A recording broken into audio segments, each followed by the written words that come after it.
formal and informal assessment.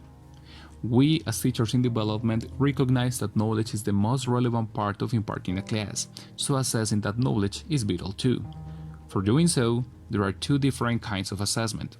We have the formal assessment and the informal assessment.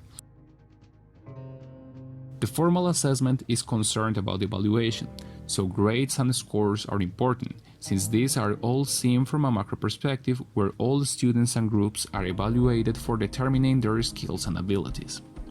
Checking the students' knowledge and comparing it with other students is a normal characteristic of formal assessment.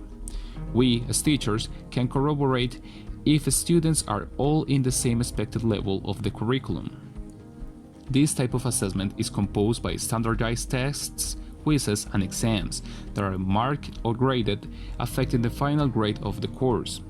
Taking this into account, this kind of assessment can be stressful and overwhelming for some students. So before using this kind of evaluation, we can use the informal assessment within the classroom.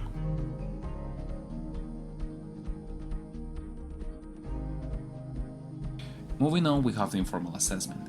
Within the informal assessment, grades and scores are not so relevant, since the content that is needed to be taught or reinforced within the classroom is the most relevant aspect.